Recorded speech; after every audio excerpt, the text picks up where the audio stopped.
में स्टार्ट हो चुकी है। यूएसए के जो सेक्रेटरी ऑफ डिफेंस है, जो यूएसए के डिफेंस अफेयर संभालते हैं, लॉयड ऑस्टन साहब, साथ ही साथ जो इनके विदेश मंत्री आप कह लीजिए एंथनी ब्लिंकन, ये दोनों आए हैं भारत में 2+2 मीटिंग के लिए। और बहुत सारी इमेजेस सामने आई हैं इस मीटिंग की। यहाँ पे आप देख पाओगे ये है 5वीं 2+2 मीटिंग, क्योंकि इस मीटिंग में इंडिया की साइड से भी रक्षा मंत्री और विदेश मंत्री होते हैं और यूएसए के साइड से भी इनके डिफेंस सेक्रेटरी और सेक्रेटरी ऑफ स्टेट आते हैं। और यहाँ पे आप देख पाओगे मीटिंग की इमेजेस, कई इमेजेस सामने आई हैं। ये जो इमेज है इन पर्टिकुलर, ये काफी वायरल हो गई थी। लॉयड ऑस्टिन जो काफी लंबे चौड़े हैं, ये जैसे इंडिया में आए इन्होंने हक किया भारत के रक्षा मंत्री को। और मैं आपको बता दूं, ये जेस्चर सिंबॉलिक होते हैं। ऐसा नहीं है कि इस तरीके से लॉयड ऑस्टिन साहब कभी चाइना के रक्षा मंत्री को हक करेंगे। ये बहुत ज़्यादा सिंबॉलिक जेस्चर होता है। दुनिया को काफ़ी बार एक संकेत देने के लिए इन जेस्चर्स का यूज़ किया जाता है। मगर इसी बीच देखा जाता है कि अमेरिकन मीडिया ये रिपोर्ट करता है कि यूएसए की ना एक बहुत स्पेशल डिमांड है इंडिया से, और अब धीरे धीरे यूएस इंडिया पर प्रेशर डालना स्टार्ट कर देगा कि आपको चाइना को कंटेन करने में हमारी हेल्प करनी होगी। और इसके पीछे एक रीज़न भी है, यूएस और इलाकों में ज़्यादा ऑक्यूपाई हो गया है, प्राइमरली यूक्रेन और इजराइल। तो इंडिया का role by default Indo Pacific में बहुत ज़्यादा इंपॉर्टेंट हो जाता है। और यहाँ पे आप देख पाओगे आर्टिकल ब्लूमबर्ग का, इसकी जो हेडलाइन है ये यहाँ पे लिखा है कि यूएस प्रेस करेगा इंडिया को कि आपको काउंटर करना होगा चाइना को इन एशियन वाटरवेज। अब इसका मतलब क्या है? देखिए, यूएसए का जो ग्रैंड प्लान है, पर्सनली आप अगर मुझसे पूछना, मैं आपको रीजन भी दूंगा। मेरे हिसाब से ये प्लान फ्लॉड है, कमजोर है, एटलीस्ट अभी के लिए तो कमजोर है। यूएसए प्रॉपर तैयारी के साथ नहीं जा रहा। अगेन ये बात मैं आपको पहले कह चुका हूं। अब क्वेश्चन ये नहीं है कि चाइना ताइवान पे अटैक करेगा या नहीं करेगा। क्वेश्चन ये है कि अटैक कब करेगा। क्या 2024 2025 कब ये अटैक होगा? और उस टाइम ना यूएस इंडिया से बहुत कुछ एक्सपेक्ट करेगा ना। क्या आप ये मान रहे हैं कि यूएस चाहता है कि इंडिया अपना एयरक्राफ्ट कैरियर लेकर चाइना से लड़े? नहीं, उतनी एक्सपेक्टेशन भी नहीं है। बट जहां तक मैं देख पा रहा हूं ना, यूएस चाहता है कि इंडिया जो चाइना के वाटरवेज है इन्हें ब्लॉक कर दे। आप एक बात बताइए, चाइना को दुनिया के इस हिस्से से क्या चीज़ कनेक्ट करती है? आप लैंड रूट से जाओगे तो रास्ता बहुत ही लंबा हो जाता है, इंफ्रास्ट्रक्चर उतना डेवलप हुआ नहीं है। मेनली चाइना खुद को वेस्ट एशिया से, इस ऑयल रिच रीजन से, अफ्रीका से जोड़ता है खुद को मलक्का स्ट्रेट से। यहाँ पे आप देख पाओगे, ये आपको दिख जाएगा यहाँ पर मलेशिया, ये यहाँ पे है इंडोनेशिया, ये है सिंगापुर और ये है मलक्का स्ट्रेट। STRAIT स्ट्रेट होता है एक नैरो सा पैसेज दो बड़े लैंड मासेस के बीच में। स्ट्रेट हमेशा एक वाटर बॉडी होती है। तो मलक्का स्ट्रेट देखिए बहुत ही इंपॉर्टेंट है चाइना के लिए। ना यूएस ये मानता है कि कल को जब चाइना ताइवान पे आक्रमण करेगा, इंडिया अपनी नौसेना लेकर मलक्का स्ट्रेट ब्लॉक कर देगा। उससे चाइना की जो शिपमेंट्स हैं ये वेस्ट एशिया तक नहीं पहुंच पाएगी। और ये यूएसए का प्लान होगा।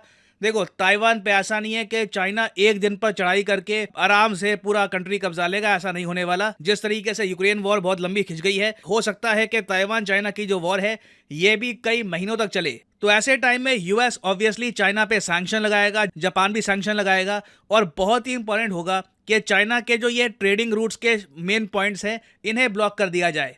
ना मेरे हिसाब से ये जो पूरा प्लान है कमजोर इसलिए है क्योंकि हम लोग एक बात भूल रहे हैं कि ना सिर्फ चाइना, कई और एशियन कंट्रीज हैं जो इस रूट का इस्तेमाल करते हैं वेस्ट एशिया तक पहुंचने के लिए। For example south Korea, Japan जो यूएसए के मित्र मुल्क हैं, ये कैसे वेस्ट एशिया से ट्रेड करेंगे जब ये जो पूरा एरिया इसको ब्लॉक कर दिया जाएगा? या फिर यूएस ये अज्यूम कर रहा है कि ब्लॉकेड बड़ा सोफिस्टिकेटेड होगा कि जो चाइनीज शिप्स है उन्हें हम रोक लेंगे और जापानीज साउथ कोरियन शिप्स यहाँ पे जा पाएगी? ये पॉसिबल हो नहीं पाता।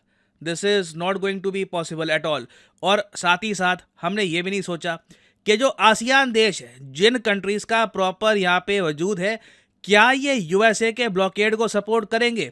क्योंकि देखो, घूम फिर के मलक्का स्ट्रेट पर प्रॉपर अधिकार तो मलेशिया, इंडोनेशिया, कुछ हद तक सिंगापुर का है। तो क्या ये कंट्रीज तैयार है इस ब्लॉकेड के लिए? वाटरवेज पर जो भी यूएस करना चाहता है कि हम लोग चाइना को काउंटर करने के लिए करें, क्या ये सब कंट्रीज रेडी होंगे? या फिर ब्लॉकेड के नाम पर हम इन सब कंट्रीज को गुस्सा दिला देंगे और ये सब कंट्रीज प्रो चाइना हो जाएंगी ये कहकर कि आप तो हमको ट्रेड भी नहीं करने दे रहे? तो मैं आपको अभी भी कह रहा हूं, यूएसए के प्लान में प्रॉपर प्लानिंग नहीं है। यूएसए के प्लान में काफ़ी कमियां हैं। नीड अभी के लिए मेरे हिसाब से ये है कि पहली बात तो ना क्वाड का विस्तार किया जाए। क्वाड ऑलरेडी मैं कहूंगा थोड़ा सा ढीला पड़ गया है जब से ऑस्ट्रेलिया के जो प्रधानमंत्री हैं ये चाइना में गए हैं। क्वाड पर से जो विश्वास है कई कंट्रीज का ये कम हो चुका है।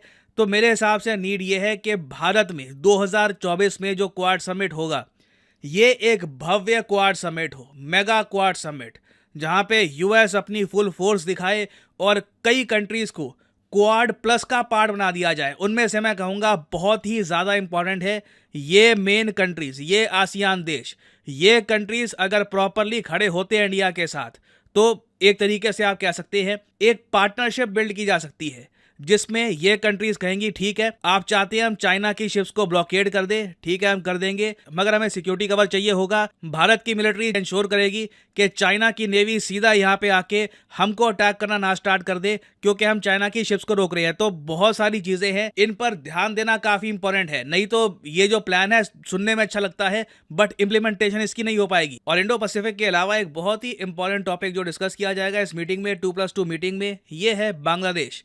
आपको पता होगा यूएसए ने ऑलरेडी बहुत सारी वीज़ा रिस्ट्रिक्शंस लगा दी है बांग्लादेश पर, बांग्लादेश के पॉलिटिशियंस पर, यह कहकर कि बांग्लादेश में जो चुनाव होने वाले हैं ये फ्री एंड फेयर इलेक्शंस नहीं होंगे। तो यूएस देखो अपनी तरफ से बहुत ज़्यादा इंटरवेंशन कर रहा है बांग्लादेश में। इंडिया का एक सिंपल मैसेज है, आप बांग्लादेश पर प्रेशर मत डालिए, वहाँ पे इलेक्शंस कैसे होंगे उनके लोगों को डिसाइड करने दीजिए। तो ये जो इशू है ये भी फीचर होगा और मेरे हिसाब से इवेंचुअली यूएस इंडिया की जो पोजीशन है रिगार्डिंग बांग्लादेश इसको बैक करना स्टार्ट कर देगा। और फाइनली यहाँ पे मैं आपसे पूछूंगा एक क्वेश्चन, इस टॉपिक से रिलेटेड मैं पूरी वीडियो बना चुका हूँ। क्वेश्चन यहाँ पर यह है कि हाल ही में किस कंट्री ने ये अनाउंस किया है कि ये $553 मिलियन इन्वेस्ट करेंगे अडानी के श्रीलंका पोर्ट प्रोजेक्ट में। ये है यहाँ पे आपकी ऑप्शंस, ऑस्ट्रेलिया, चाइना, जापान या फिर यूएसए। कमेंट सेक्शन में करिए उत्तर, देखता हूँ कितने लोग सही